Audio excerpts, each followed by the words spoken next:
జిల్లాల పేర్లు మార్పులో జగన్ తీసుకొచ్చిన నిర్ణయమే ఫైనల్ అన్నట్టుగా అప్పట్లో మారింది. ఎదురు చెప్పే ధైర్యం సాహసం ఎవరూ చేయలేకపోయారు. కడప పేరు తొలగించినా అభ్యంతరం చెప్పలేక మౌనంగానే ఉండిపోయారు. కూటమి ప్రభుత్వం రావడంతో మళ్లీ కడప జిల్లాపై ఆశలు చిగురించాయి. అందులో భాగంగానే మంత్రి సత్యకుమార్ ప్రభుత్వం దృష్టికి వైఎస్ఆర్ కడప జిల్లాగా మార్చాలన్న ప్రతిపాదనిచ్చారు.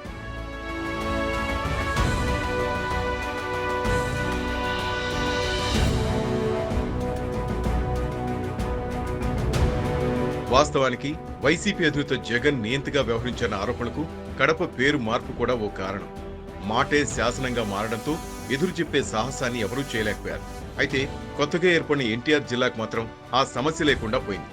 ఎందుకంటే విజయవాడ కేంద్రంగా ప్రత్యేక జిల్లాగా ఏర్పడమే అందుకు కారణం. మొత్తానికి దేశం కోసం పోరాడిన మహానుభావులు సమరయోధులకు సమానంగా వ్యక్తులకు ప్రాధాన్యత ఇచ్చేలా ప్రస్తుత రాజకీయాలు తయారవడం ప్రజల్లో చర్చకు తావిచ్చేలా చేస్తోంది.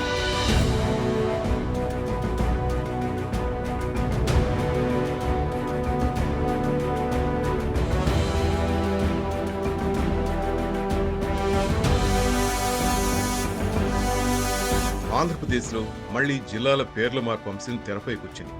వైఎస్ఆర్ జిల్లా పేరును వైఎస్ఆర్ కడప జిల్లాగా మార్చాలని మంత్రి సత్యకుమార్ సీఎం చంద్రబాబును కోరడమే అందుకు కారణం. పేరొందిన కడప జిల్లా పేరు మార్పు ఎప్పుడు జరిగింది? ఆసియా సాధకులకు ఒక న్యాయం, రాజకీయ నేతలకు మరో న్యాయంగా మారిన పరిస్థితులకు కారకులెవరు?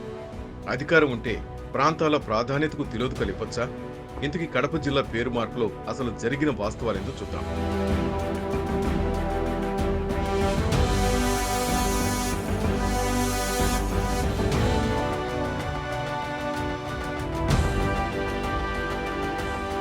రాయలసీమలో ప్రసిద్ధ పుణ్యక్షేత్రం దేవుని కడప. శ్రీవారి దర్శనాన్ని పొందిన కృపాచార్యులు తన వలె తిరుమల క్షేత్రానికి వెళ్లలేని నిస్సహాయుల కోసం తిరుమల శ్రీవారి ప్రతిరూపాన్ని ఇక్కడ ప్రతిష్ఠించారు. నాటి నుంచి తిరుమలకు వెళ్లే భక్తులు ముందుగా ఇక్కడ శ్రీవారిని దర్శిస్తుండడం ఆచారంగా మారింది. అందుకే కడప జిల్లాగా ఆ ప్రాంతం ఖ్యాతి గడించింది.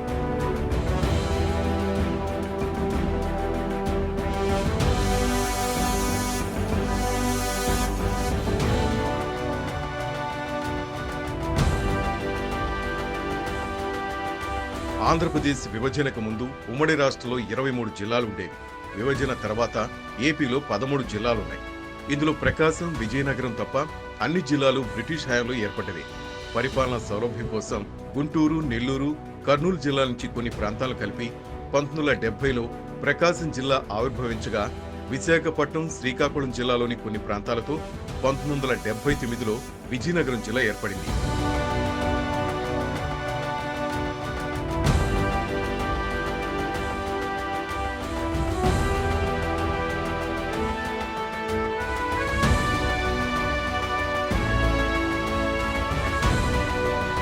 రాష్ట్రంలో వ్యక్తుల పేరుతో ఏర్పడిన మొదటి జిల్లా ప్రకాశం.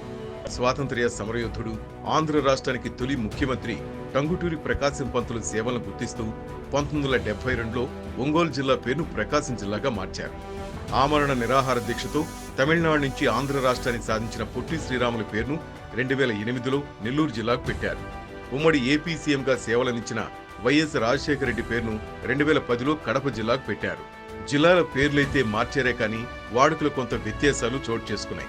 పొట్టి శ్రీరాములు నెల్లూరు జిల్లా పేరుగా ఒక జిల్లా, వైఎస్ఆర్ కడప జిల్లాగా మరో జిల్లాగా ఉన్నప్పటికీ రాజకీయ కాంక్షలతో జగన్ ప్రభుత్వ హయాంలో ఖ్యాతి గడించిన కడప పేరును పూర్తిగా తొలగించి వైఎస్ఆర్ జిల్లాగా అధికారికంగా మార్పు చేశారు.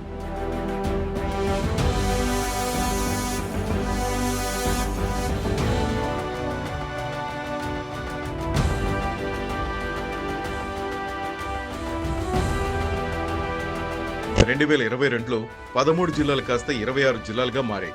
కొత్తగా ఏర్పడిన జిల్లాలతో ప్రెజెంట్ వ్యక్తుల పేరుతో ఉన్న జిల్లాల సంఖ్య 7గా మారాయి. ఇందులో తూర్పు కనుమల్లో గిరిజనులకు అండగా నిలిచి బ్రిటిష్ వారిని ఎదిరించి మన్యం వీరుడిగా పేరు పొందిన అల్లూరి సీతారామరాజు పేరుతో ఒక జిల్లా, ఉమ్మడి ఆంధ్రప్రదేశ్ ముఖ్యమంత్రిగా చేసిన ఎన్టీఆర్ పేరుతో మరో జిల్లాతో పాటు ప్రఖ్యాత వాగ్గేయకారుడు తాళపాక అన్నమయ్య, శ్రీ సత్యసాయి జిల్లాలుగా కూడా ఏర్పాటయ్యాయి.